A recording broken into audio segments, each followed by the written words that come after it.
Hi everyone, welcome to Goddess Gardens.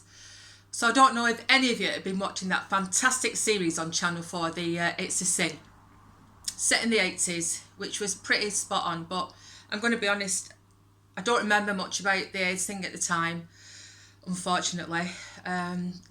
We all knew about it, and I remember the horrendous, awful government videos that they did, and the leaflets through the door, but I didn't have any gay friends then or anything, so I wasn't really up to speed with how bad it was, to be honest, and it was a bit of an eye-opener. It was really, really good TV. So, in the 80s, it was a defining decade for me, and some amazing things happened. And I lived in Gibraltar and worked there for a year, came back, met and married my ex-husband, we had 2 kids, and late 80s we emigrated to Australia, which I've mentioned before. But yeah, so in 1985 I had my first child, and I'll just tell you this. So when you have your first child, you don't know what the hell you're doing or anything like that. I don't mean after it's born, I mean all the way through and everything else. You go to childbirth classes and you just assume it's going to be straightforward. So I'm not going to blame it all on this. You do eat for 2, but I'm not going to blame it all on this. But I put on 5 stone. Yeah, I know. And about 6 weeks before he was due, I used to have a midwife come and visit me at home. I don't know if they still do that, I haven't a clue, but she used to come and visit me at home. And the first time she came, she sort of panicked a bit, and she did all the tests and everything. She said, well, you seem fine. So I said, I feel all right, I just can't sit out in the sun, I get a headache. So she used to visit on a regular basis and everything was fine, and then she went on holiday. Now by this time, this was a couple of weeks before I was due to have him, you could hardly see my eyes, my face was that fat. Obviously I couldn't put shoes on, I could hardly walk. So this other midwife came and she absolutely panicked. And she said, oh my God, we've got to get you to the hospital. You're going to have that baby tonight. I said, I'm not due yet. Oh no, you're going to have it tonight. Look at the state of you. So we went to the hospital. And 2 weeks later, I'm still in hospital waiting because it wasn't ready. It wasn't happening, but it was a new midwife and absolutely panicked. So whilst I was in hospital on bed rest, we had this consultant. He wouldn't be able to do it now. He used to come round and absolutely upset everybody on my ward. There were about 6 of us on our ward, so that all the nurses had to run round after with cups of tea for us. We were all crying. So the first visit I had off him is, that's it. So what have you come in for? I said, you tell me. I said, I absolutely no idea why I'm here. So he said, oh yeah, you seem all right. He said, I don't know if anybody's told you. He said, you're probably going to end up with a section. I went, no. I said, I've not come in for a section. I've been to all my childbirth classes. Oh, have you now? He said, so nobody's told you then that this baby's over £10?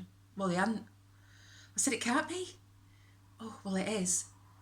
So then, obviously, start panicking. Now, he didn't say the same thing every day, but there was one morning I stayed in the bathroom, tried to stay in there, and the nurses had to drag me out because he just absolutely was awful to everybody. So, I'd been in a week. Woke up most mornings, different person in the next bed. They brought him in, induced him, sent him home at tea time, adios. And I'm still there. So the second weekend I was in, and he'd come round Saturday morning, and he said, you can go home. You can go home today, but come back tomorrow night. And don't think you're going round shopping round Oldham Market or anything, doing anything daft like that. I said, shopping? I said, I can't move. So I thought, don't need telling twice. Now at the time, my ex used to play football on a Saturday, and we had no mobile phones. So I phoned the house anyway, no answer. So I thought, I'm not waiting. I am not waiting till this afternoon for him to come back. So I phoned a taxi, just in my nightie. No money, but there was some money in the house, I knew that. So the taxi driver, bless him, I don't even know how I got in the taxi, to be honest, in this big pink nightie. He must have thought, he never said anything. In fact, he hardly spoke. He must have thought I'd escaped from the bottom block. I'm not even joking. So I said, don't worry, I've got money at home. And I bet he's thinking, I don't care. Just don't have it in the back of my taxi. So I paid him when we got there. And then Sunday night, I went back. And then a few days later, I was taken down and ended up with a section early hours in the morning. And gorgeous baby boy's born. So the next morning, he's beside me. And £10.13. So all the rest of the hospital, all the auxiliaries, all the nurses are calling in to have a look. And I thought, thank God he doesn't look like one of them little fat sumo wrestlers. He just looked older, because he just looks older. So everything we bought had to go back to Mothercare and just get sizes 3 to 6 months. That's fine. So this is Thursday. So by Saturday, I just thought this is normal. I thought, I just feel tired.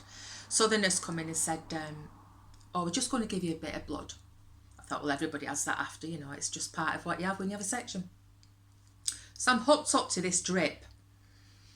And this was lunchtime or something, and it's still having this drip, whatever time at night, evening.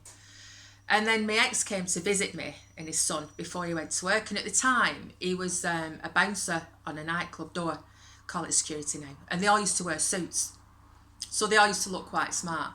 So he came in and I said to the nurse, can I just go in the day room and watch Dynasty if anybody's watching it, because that's what I used to watch every week. You've got to remember we had 4 channels then, and I think even Channel 4 had only just been introduced a couple of years before, so 4 channels, I know, not Netflix or anything like that. So she went, yeah, so they put me in this wheelchair and my ex wheeled me in, and I'm hooked up to this drip with this blood. I don't even know what I must have looked like. So I got wheeled in, and there's 2 women sat there on rubber rings. They'd just had babies, chatting away, and got wheeled in, and they shut up and looked at each other and I said, is anybody watching Dynasty by any chance? I only want to stay in and watch that. You can watch what you want, love. Have on whatever you want, love.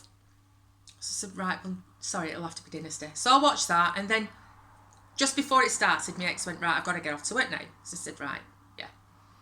So he went out the door, and one of these women turned to the other as she went, for God's sake, look at her, death's door, and he's off to a party.